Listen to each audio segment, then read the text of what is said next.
Hare Krishna. I'll be reading about Sri Sanatan Goswami Samadhi.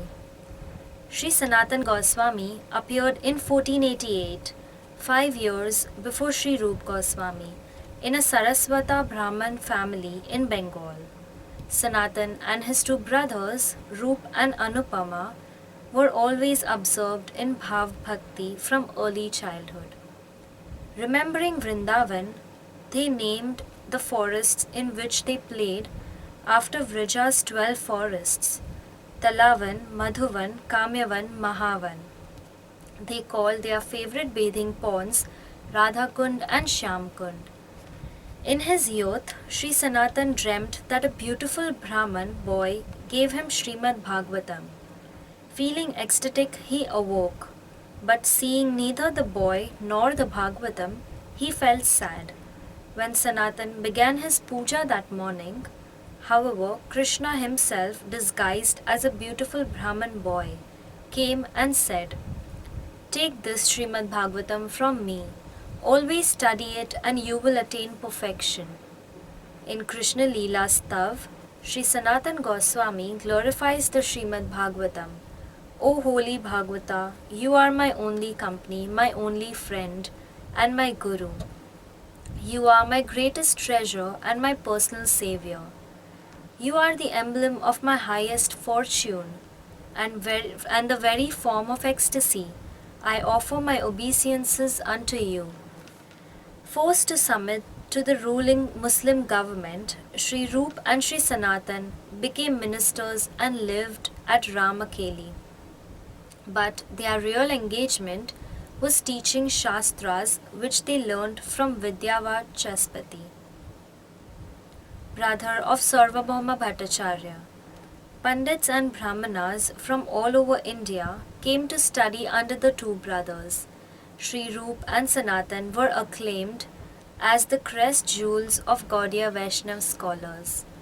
After the Lord visited Ramakeli and freed them, they renounced everything for Lord Gauranga's service. Sri Chaitanya Mahaprabhu ordered Sri Rup and Sanatan Goswamis to move to Vrindavan and perform 4 services. 1. Uncover Sri Krishna's pastime places. 2. Install deities arranged for their puja. 3. Compile bhakti scriptures. 4. Propagate the rules of devotional life. Entering Lord Chaitanya's service, they resolutely gave up power, riches, and position to live in Vrindavan as humble beggars absorbed in bhajan. One cannot properly perform Krishna bhajan until one renounces all attachments, both internally and externally, and adopts a life of simplicity and humility. They travelled extensively through Vraj Mandal, discovering many Leela Sthanas of Radha Madhav.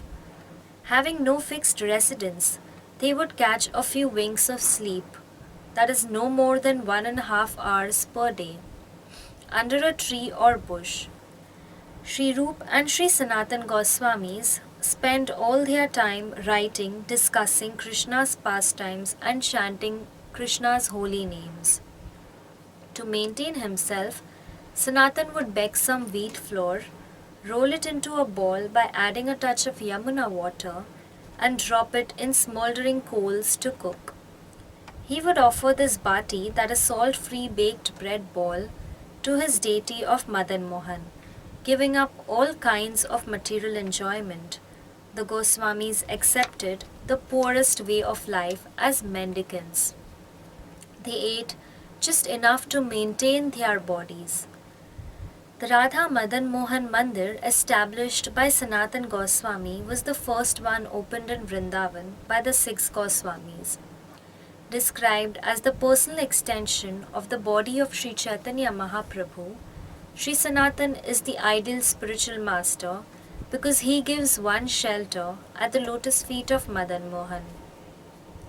The 3 Vrindavan deities, Madan Mohan, Govindji and Gopinath, are the life and soul of the Gaudiya Vaishnavas. The deity of Madan Mohan has the specific quality of helping the neophyte devotees understand their eternal relationship with the Supreme Personality of Godhead, Lord Sri Krishna. Madan Mohan means Krishna, who is so indescribably beautiful that he even attracts Cupid, that is Kamdev. Sanatan Goswami is the Sambandhacharya who gives us knowledge of our proper relationship with Krishna and his deity, Madan Mohan, helps us overcome our attraction for material sense gratification, Cupid, and fix our minds on devotional service. Sri Sanatan Goswami spent 43 years wandering from village to village in Vrindavan. The Vrajvasis would affectionately care for him, treating him like their father. With patience and concern, he listened to their problems.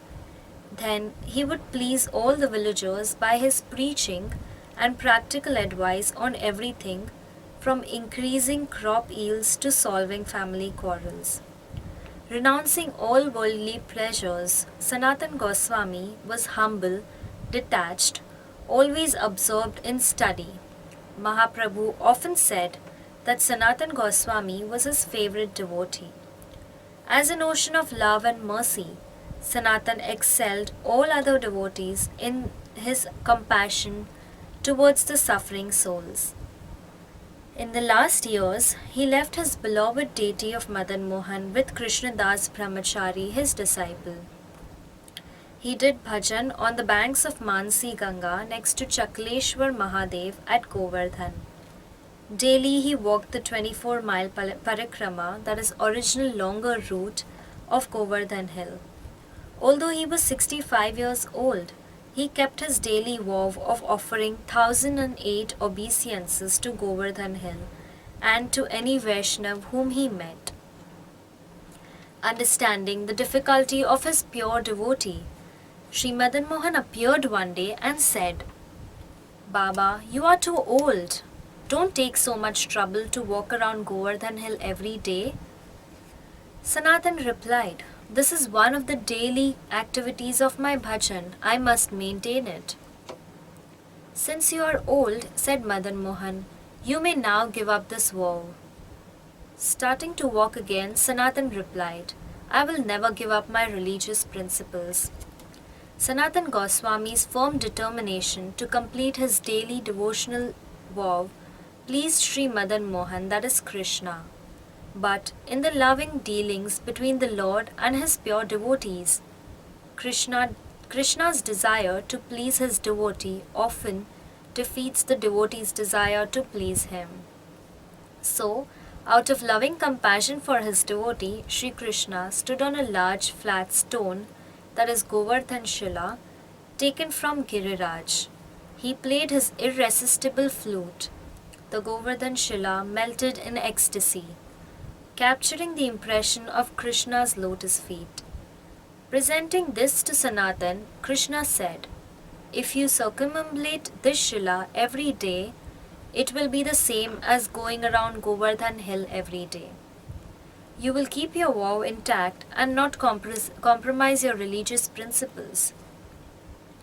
Seeing that Giriraj himself, that is Sri Krishna, had given the Shila, Sanatan Goswami gratefully accepted. One can still see that Govardhan Shila in the Radha Damodar temple.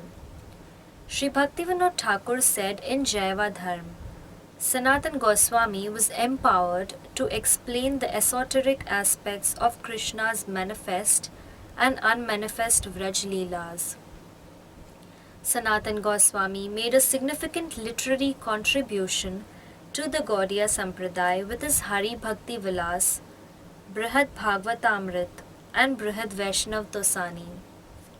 In the form of Labang Manjri, Sanatan Goswami serves Srimati Vishakha Sakhi in Radha Madhav's Nitya Nikunj Leela. Sanatan Goswami's Samadhi is behind Radha Madan Mohan's temple. Thank you. Hare Krishna.